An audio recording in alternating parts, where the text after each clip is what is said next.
Looking for these better days. It is Monday, February 9th. I'm Scott Seidenberg. Here's what you need to know to make today a better day. The Seattle Seahawks are Super Bowl champions, a 29-13 win over the New England Patriots last night. Mackenzie Rivers joins me on this episode of Better Day, presented by FanDuel. And Mackenzie, this was a domination from the Seattle Seahawks. They were only up 9-0 going into the first half, going into the locker room at the end of the first half, but 9-0 felt like it might have been 90-0 because the Patriots could not do anything on offense. Only 3 points scored in the third quarter, but then an offensive explosion in the fourth quarter with 30 points scored in the fourth quarter, but 7 of that aided by a defensive touchdown for the Seattle Seahawks. And when it was all said and done, the Seahawks win. They cover all numbers. If you wanted to do an alternate spread, if you wanted to do -9.5, it didn't matter. And the game still goes under, as it is a 29-13 final. What was your assessment of everything you watched unfold yesterday? This was a carbon copy of Eagles-Chiefs from last year. A historically bad offense through 3 quarters, mitigated somewhat by some touchdowns that didn't matter in the fourth quarter. As a relative of a play caller, I kind of am always sympathetic to what the fan on the couch is saying. And he's like, well, there's a reason why you don't do that. And if you were saying the whole time, why isn't Josh McDaniels just let it rip, let Drake May go out there? Well, we saw it. He had 3 turnovers in 10 minutes in the fourth quarter. And yeah, they scored some points, but they got outscored by about 4 points a quarter before they started airing it out. And they got outscored by 4 points in the fourth quarter.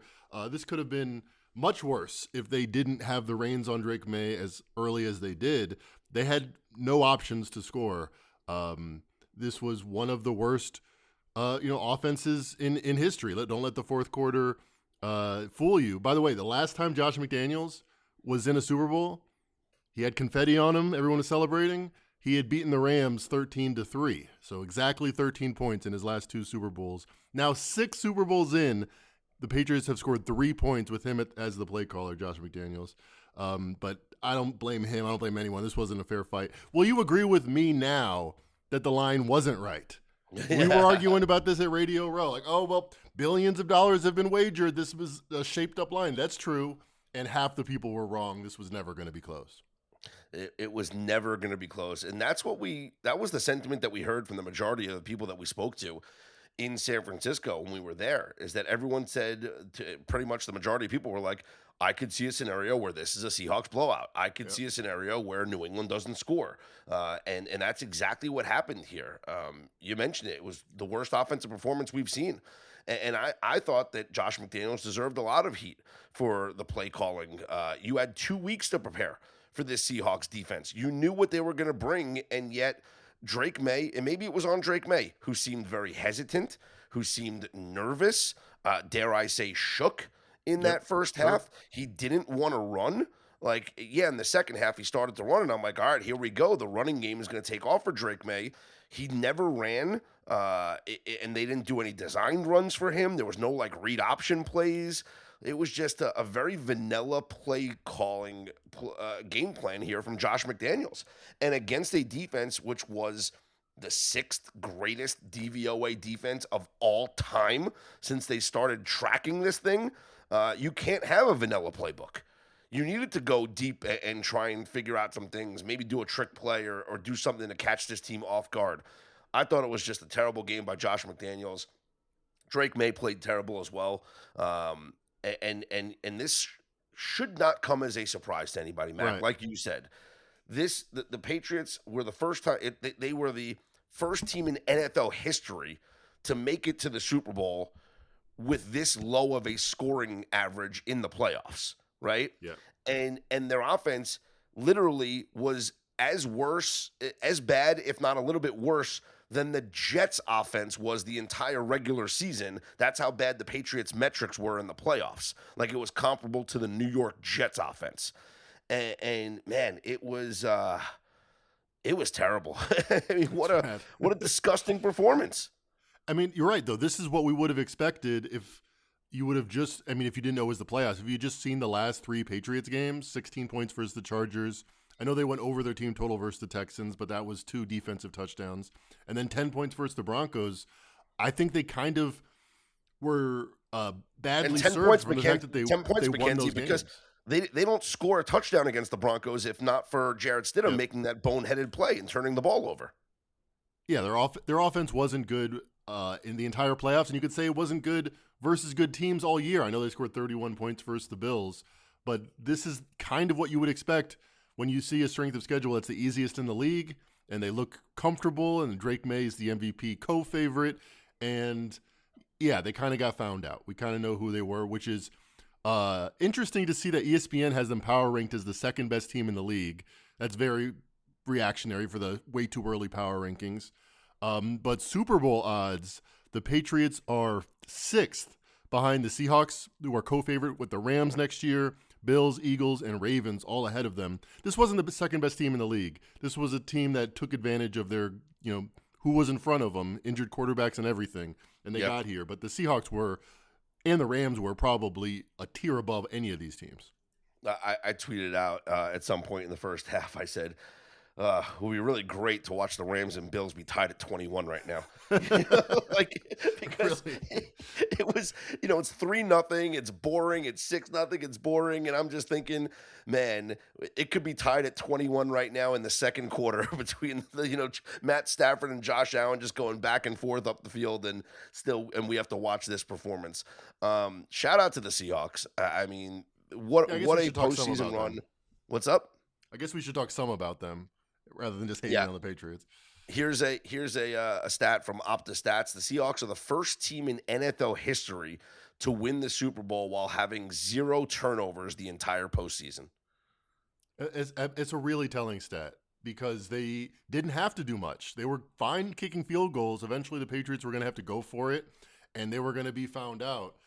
So shout out to Clint Kubiak, just doing what was asked of them. They didn't have to call the trick plays that the Patriots probably did. And shout out to Kenneth Walker. This shocked me. I didn't know. I knew he was the first running back to win MVP in a while, but the first since Terrell Davis, almost 30 years ago in Super Bowl 32. That shocked me. Now, let me clarify some things because, listen, I tweeted up a little bit of a storm last night, during the game as expected, right? Of course, I was going to share some thoughts. And immediately I had people all up in my mentions for my take when I said, don't bet Kenneth Walker to win the MVP. Right. And then what I reiterated to those people that said it, and I'll repeat it here on this show, and if you listen to me on VSiN all weekend, or if you listen to this pod as we previewed the Super Bowl, I simply said, instead of playing Kenneth Walker to win the MVP, play what needs to happen and give yourself outs. Which would mean, I said, play him to score 2 touchdowns or score 3 touchdowns, but also play his over carries, his over receiving yards, his over rushing yards, because I thought you have more outs than just relying on the vote for the award. So if you played the anytime touchdown, obviously he didn't get it, right? But if you played the over rushing yards, congrats, you cashed. If you played the over carries, congrats, you cashed. If you played the over receiving yards, congrats, you cashed.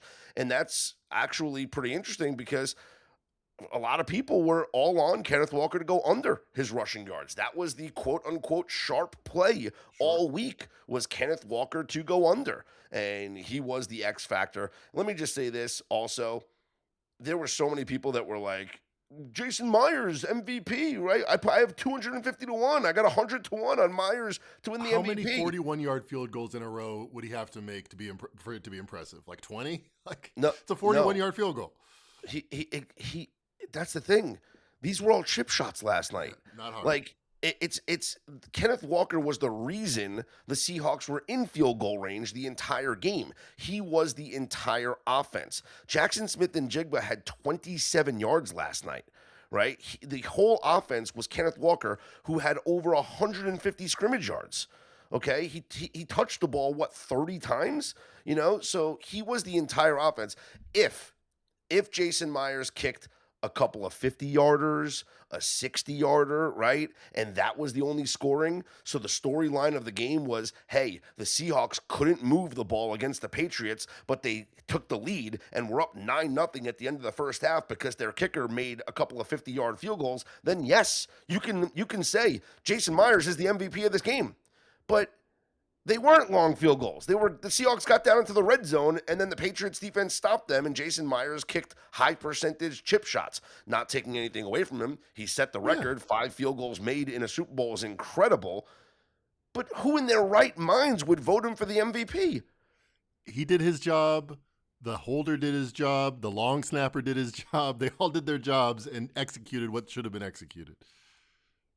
Exactly. Like I don't get it. Like, you know, he basically made 5 extra points, right? Like essentially. So I don't know, but I guess, you know, congrats to anybody who had a nice sweat, if you will. Although I don't think it was a sweat at all with your 95 to 1s, your 150 to 1s, 200 to 1s on Myers to win the MVP, because that was never going to happen. Also, I will give a shout out to the sharp mentality that we had talked about, which was waiting until post and then playing the unders, right? Because look at, besides Kenneth Walker over his rushing yards, Jackson Smith-Njigba went under, Stephon Diggs went under, Hunter Henry went under, right? Yep. Stevenson Drake May rushing yards. If you would have bet it at the beginning, 36.5, you would have had a loser. If you bet it at post, 37.5, 38.5, you have a winner. So that is the right mentality.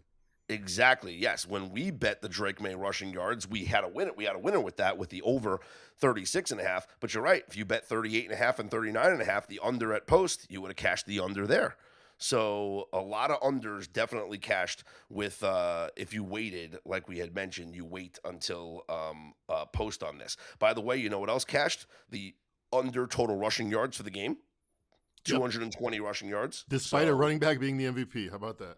Exactly. Despite one player rushing for 135 yards, both teams combined for 220. So the total rushing yards for the game did actually, what was the final number? Final number was, 141.79. Yep. Yeah, 220. So that went under. Our prop bets, I mean, what a great night we had, Mackenzie. It could have been a lot better. We finished 12-6 on our prop bets. Now I know you're saying that's a lot of prop bets. Yeah, we fired a lot of prop bets last night. Some of the highlights, winners for us up on betterday.com for Better Day Insider and Premium members. Congrats, Mackenzie Rivers. Nailed the 3 unanswered scores, as was something that was, many people people don't think about that being the factor. But Mackenzie, you were all over that. We also nailed the second half to go over, second half to be the higher scoring half, which wasn't an official play, but it was one that we gave out. Both teams over their punts. Both teams not to score in the first quarter cashed. Both teams to not score a touchdown in their opening drive cashed. Mac Hollins with the longest reception cashed. Travion Henderson over his rushing attempts cashed. Seattle more time of possession. Seattle longest touchdown. Drake May over attempts. All that cashed. The losses were the JSN over receptions. Hunter Henry, oh my goodness. Hunter Henry finishes, Mackenzie, with 3 catches for 31 yards. We had his over 3.5, and we had the over 38.5 yards. He gets blown up on that 2-point conversion at the end of the game. If not, he probably is in on that final possession when Austin Hooper caught one pass from Drake May on that final drive that might have been the one that gave us the win there and turned a 12-6 night into a 14-4 night. So that was one that we missed. The George Halani over 9.5 receiving yards missed. He had 1 catch for 7 yards, and there was a moment in the fourth quarter, I think it was the fourth quarter, where Halani, who played a lot of snaps last night, he stayed in and blocked majority of the time. But there was one play where he runs a route out of the backfield, and Cooper Kupp also runs a route and catches a pass wide open right in front or right next to George Halani. So Halani was wide open. Like he released that. He like chip blocked and released out of the backfield. And he's right in the middle in front of the linebackers, wide open. But Darnold doesn't throw to him. He throws to Cooper Kupp, who is literally standing right next to him. It looked like both players ran the same route. But Kupp gets the short reception. Halani doesn't. That would have been one that pushed us over the 9.5. So watching it in real time, I was screaming, "He's open! He's open!" And he didn't get that. So again, 12-6 last night on the official prop bets that we sent out. But also, I mean, we cashed on the Seahawks with the spread. Remember, I played the alternate spread, which I recommended of -5.5. That was an easy cash. The game going under was a cash as well, and a couple other things that came home. So it was an extremely profitable Super Bowl for us last night. And, combine that with the Stafford winning the MVP earlier in the week, and just a great way to end the NFL season. All right, Mac, what did you think of Bad Bunny's halftime show? I did not know. My girlfriend had to let me know that the grass was moving not because of pyrotechnics or any technology, but because humans were in the grass. That is pretty deep. That's some kind of metaphor. I'm too football indulged to think of what it really means, but I was entertained and surprised the whole time, even though I didn't know what they were saying. I was like, could you slow down? I can't, what? But I guess you don't really have to know the language to, move your feet. So I like that. So that's exactly what I tweeted out. And let me just say this right now. I'm not looking for sympathy. I don't care, right? But the amount of negative tweets that I got after this tweet that I sent out is just, it really is just, I don't want to call it problematic, or maybe the word is emblematic of like emblematic, sure, of what's going on, or what, whatever. The tenor of the world. Yeah. I sent out a tweet and I said, quote, "You don't have to understand the lyrics to enjoy the music, the incredible set design, and performance. Excellent show." Okay. That seems like a pretty neutral. All right. What was Twitterverse reaction to that?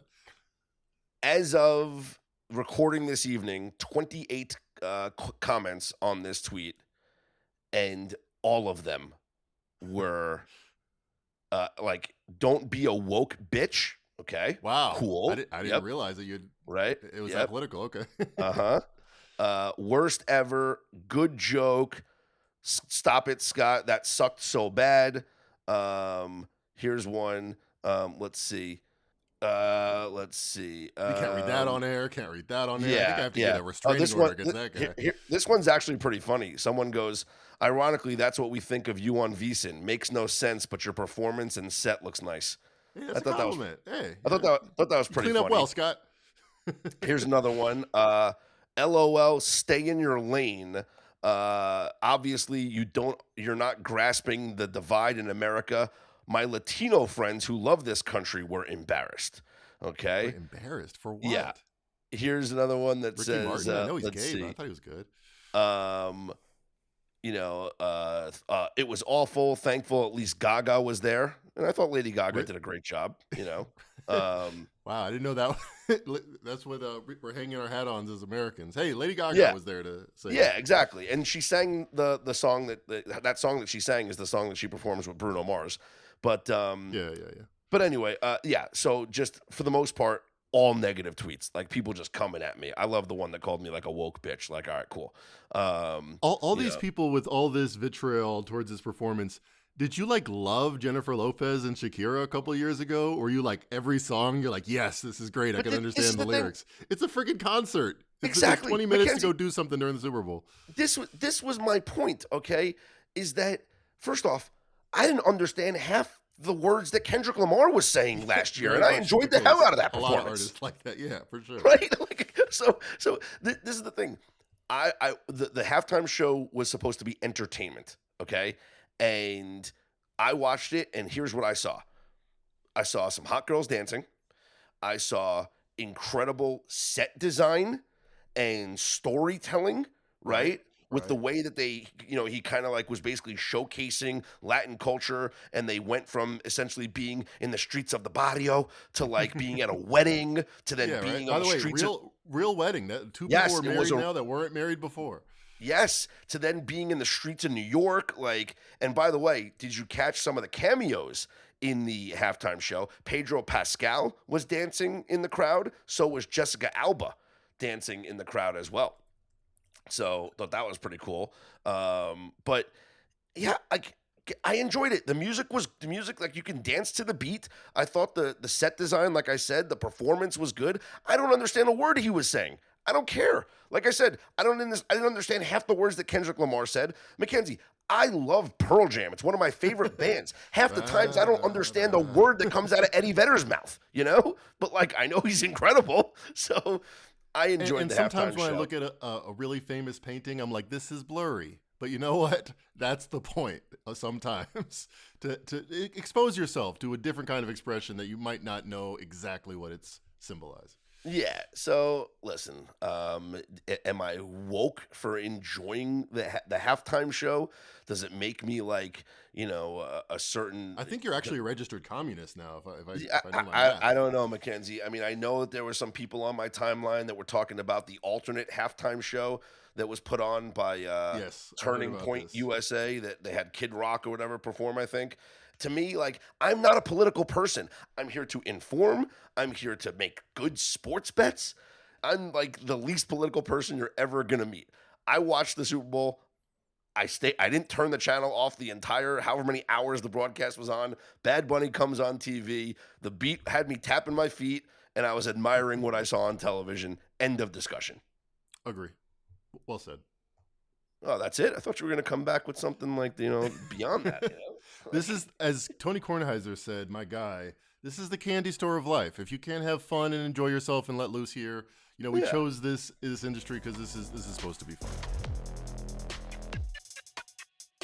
The secret is out. With millions of younger-looking customers across the country, Plexiderm is one of the most highly sought-after products on the market. It visibly shrinks under eye bags and smooths out crow's feet in minutes, and the effects last up to 10 hours. Influencers love it, magazines feature it, and people just can't get enough of it. As a matter of fact, Elle Magazine gave it an Editor's Choice Award as Best Instant Wrinkle Filler for 2025. In as little as 10 minutes, Plexiderm reduces the appearance of fine lines, wrinkles, and those dreaded under-eye bags. So yes, you can look years younger in minutes, and the effects last for hours. No surgery, no gimmicks, just results. The best news, you can try Plexiderm for only $14.95. Plus, get free shipping. Don't wait, order Plexiderm today. Visit plexiderm.com/special. That's plexiderm.com/special. Paid for by Sheer Science.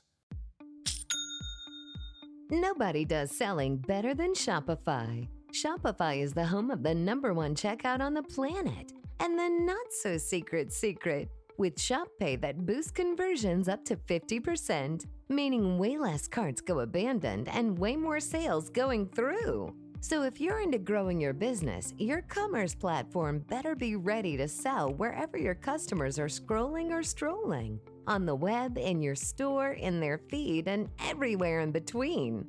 Businesses that sell more, sell on Shopify. Upgrade your business and get the same checkout that Skims uses. Sign up for your $1 per month trial period for 3 months at shopify.com/Westwood1, all lowercase. Go to shopify.com/Westwood1 to upgrade your selling today. Shopify.com/Westwood1.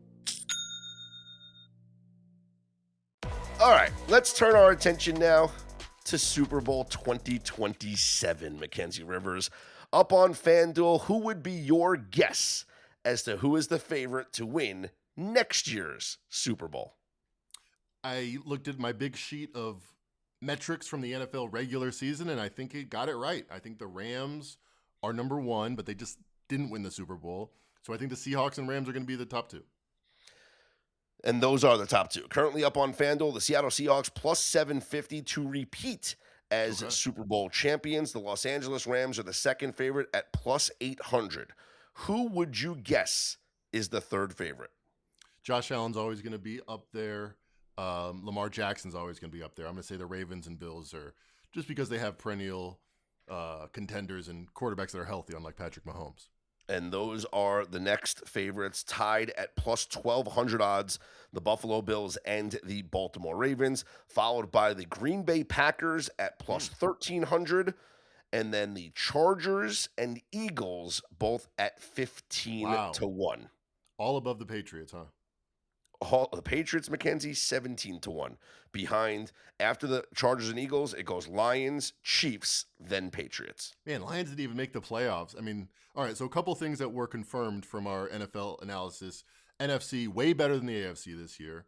We got -2.5 or -1.5 during the season. Ended up closing 4.5, should have been 9.5, I think was the fair line. NFC was just miles apart from the AFC. And by the way, there's also just no elite teams. Last year, the Eagles after the Super Bowl were 5-1. The Chiefs were 5-1. The Bills were like plus 550. There was like a top tier of teams. Now we think, I mean, maybe because an 80-1 just won it in the Seahawks, a lot more wide open by the odds starting the season. Yeah, I would. League of parity. I know, and so like it's got me thinking. Like we just saw two incredible long shots. Yeah, that let's made pick the out Super Bowl the here. long shot right now. Like who's the Get ahead long of shot it. right now? All right, I'll give you a couple. All right, the first long shot I will give you, Mackenzie, is Mike McCarthy's Pittsburgh Steelers You got to be kidding me. at 100 to 1. You know Aaron Rodgers is coming back, right? They're not getting Drake May or Jaden Daniels or anybody like that. That's what. Listen, this It's likely team, going to be Rodgers. okay, and they were there this year, They were there. and maybe they'll be there again this coming season. What do you think? Is that too crazy at 100 to 1? 100. I mean, I don't think they're going to be worse than last year. And they weren't. What we saw in the playoffs was that anybody could have beat anybody. The Steelers could have beat the Broncos and the Patriots. Like, it would not have been crazy. So 100 to 1, because of the odds, I'm going to say is a decent flyer. What are the so Mike McDonald did this in his second year. We've seen most recently coaches in their first 5 years win Super Bowls. What are the Tennessee Titans? Cam Ward. If I can get 200 to 1 on that, I think in an easy division they could come out. 150 to 1. All right, 150 to 1. Second year quarterback. He didn't have Okay. quite the rookie year Yeah. that Drake May did, Yeah. but I'm gonna say I'm gonna sprinkle some on 150 to 1. Tennessee. Carolina Panthers 150 to 1. I like that better. Bryce Young showed a little bit more Yeah. early on, and Dave Canales knows what he's doing. First time he won the division, so Can he I probably set- will win the division again. What about Tampa Bay or Atlanta 50 to 1? I thought about both those teams because of the path. Yeah. I don't like the quarterbacks enough. I mean, I guess it's going to be Penix again once he recovers from Mhm. injury. Baker Mayfield was like the MVP through 3 weeks, but too sporadic. I mean, he could win it, but I think you can do better with the longer shots. Bears 27 to 1. I thought about them.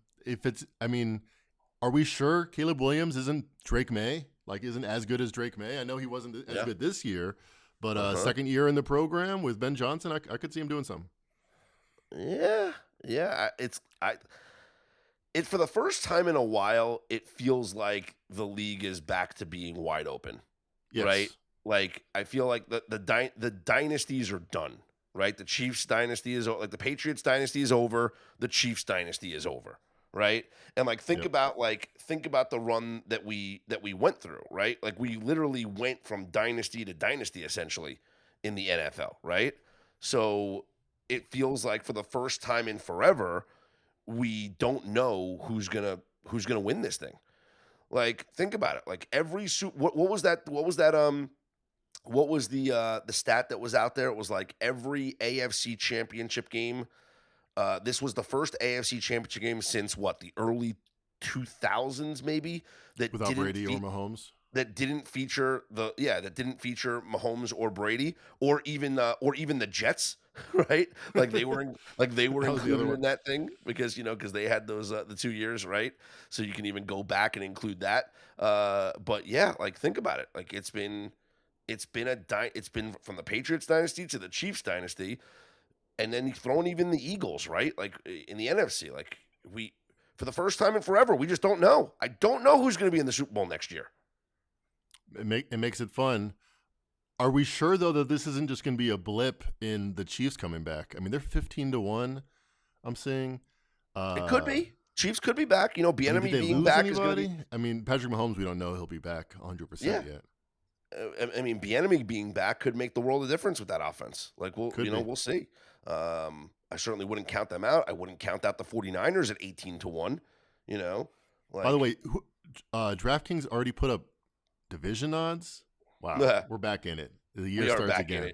We are back in it. Well, listen, more stuff's going to come out here over the next coming days, I'm sure, in the NFL. We'll talk about some of the other offseason stuff coming up. Obviously, we have the draft in a couple of months, but we're about to start to get hot and heavy into basketball. Olympic hockey gets underway this week. We're very excited about that. And, of course, college hoops as well, leading us into baseball season coming next month. So, Mackenzie, before we wrap things up here for this episode, let us talk a little NBA, right? And yesterday I had some betting FOMO. And listen, we had so many prop bets on the Super Bowl. Like, what was I going to do? Like, all my money was tied up. Like, I wasn't about Dollar Loan Center. 3 words, my friend. Stop that. I wasn't just going to start like throwing out bets out there or whatever. But Knicks and Celtics, the early start time, like that's an auto under every time, man. That was about a 12:30 Eastern time start. Knicks win 111-89 over the Celtics. And I guess the one positive we can take away from that game is that we can fire up the Celtics system for next time they play. Absolutely. Celtics off a loss come back and cover, and they come back defensively 65% the last 4 years. We bet the opposing team total under, so look out for that. Very likely going to be a play for us. Something to know about these early start times is the first quarter has gone over in 3 in a row. 2 of those games, actually 3 with the 4 first quarters have gone over, but 2 of those games have gone under for the full game. A lot of time this diurnal variation or whatever, it shows up in the third quarter after halftime or just later in the game. 40 points scored in the third quarter of Knicks Celtics. So if you're betting a live line, don't think, I guess the early start time doesn't matter. It shows up later in the game oftentimes. Also, I did see some fun prop bets, some cross-sport prop bets yesterday, and one of them was total points by Kawhi Leonard or total points in the football game. Kawhi Leonard finished with 41 points yesterday as the Clippers beat the Timberwolves 115-96. Kawhi Leonard's 41 points goes under the football score of 42 points. So imagine if you bet Kawhi to score more than the football game. You looked good for the majority of that game last night. Yeah, it must have been great odds. But we've seen this fourth quarters. It's the bright lights are shown off and it just becomes a regular football game. Last two Super Bowls, lots of points by the losing team and the winning team in the fourth quarter. All right, let's take a look at the schedule for tonight in the NBA, where Mackenzie Rivers, the hottest team in the NBA, the Charlotte Hornets, winners of 9 straight, will look to make it 10 straight tonight, where they are 3-point dogs at home against the Detroit Pistons. This is a very rare instance where a team is a home dog despite winning 9 or more games. It's only happened 5 times in the last 10 years. 50-50, 4-4 ATS, nothing to see here, but it is interesting. It is quite a spot. I like the Pistons. I've upgraded the Hornets periodically. They're +2 net rating on the season. I still don't have them as +2. I still think they're a little bit closer to their preseason priors. I have them as an even team. I think the Pistons are 7 points better, so the line should be 4. I think there's value here. All right. Elsewhere on the odds on the NBA schedule tonight, these odds courtesy of our friends over at FanDuel, of course. The Bulls, a 4-point favorite at the Brooklyn Nets. The Heat host the Jazz. Miami, an 8.5-point favorite. The Bucks are at the Magic. Orlando, 9.5-point home favorites. Pelicans laying 6 at home against the Kings. The Timberwolves laying 6.5 at home against the Atlanta Hawks. The Cavs, 1-point favorites at the Nuggets. What do you make of that line, Mackenzie? That is a shocking line. It's an insulting line. But then you remember Nikola Jokic just had a month off. He's been playing with the minutes restriction, and he is questionable for the game. So the Nuggets should definitely be favored. If he plays, looks like the market's pricing it at 50-50. All right. Warriors 7-point favorites at home against the Grizzlies. The Thunder laying 6 in LA against the Lakers. This is your marquee game tonight on Peacock. What do you think about the Thunder laying 6 in LA? So Luka is out still with a hamstring. SGA is still out. I kind of like the Lakers. I think we think of the Thunder as a all-in-one, one-for-all team. I think they're more SGA dependent than the market thinks. So the Lakers are without Luka. Yeah, he's been their best player by far. But their second best player, Austin Reeves, has been back now for a week, and he's starting to play just as well as he did before. Yes, I know LeBron James plays for the Lakers, but they are a different team. Every metric says it with Austin Reeves. I think they shouldn't be big home dogs here. I like the Lakers in the points. All right, and finally on the schedule for tonight, it is the Sixers laying 3.5 at the Portland Trailblazers. All right, Mackenzie, what a fun NFL season. We still have plenty of college basketball still. Top 25 game tonight where Kansas, number 11 Kansas, a home underdog against number 1 Arizona. Arizona currently up on FanDuel, a 2.5-point favorite. And, you know, we talk about this isn't a system play. Right, because system adjacent. Well, not really. I mean, well, Arizona's the number 1 team in the country. So, like, okay. But it's Kansas as a home underdog, which is like something that just very rarely ever happens. Let's see. Let's go back to the history of the database at Fog Allen, right? When Kansas is a home underdog, it's only happened a handful of times. They are 4-1 straight up in ATS. They lost to UConn December 2nd of 2025. But yeah, I remember us talking about that game. But just this season, January 13th, as a home underdog to Iowa State, they won outright. In the history, this is the history of the database, Kansas as a home dog, 4-1 straight up in ATS. By the way, the games are 4-1 to the under. So maybe worth a look for tonight if you're looking at this game. Total is 151.5. But I think we might be on Kansas against the number 1 team in the nation tonight in Arizona. All right, that'll wrap up this episode. We want to thank everybody for joining us. Of course, we appreciate you all for being Better Day Insider and Premium members. We finished off football season with a bang, and now we look to continue to rock and roll. For more information about how you can become a Better Day Insider or Premium member, just click the link on our homepage and learn how you can elevate your betting game. For Mackenzie Rivers, I'm Scott Seidenberg. Here's hoping you make today and every day a better day.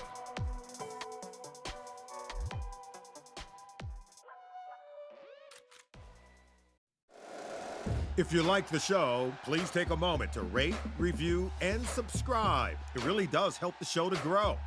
Thank you for listening.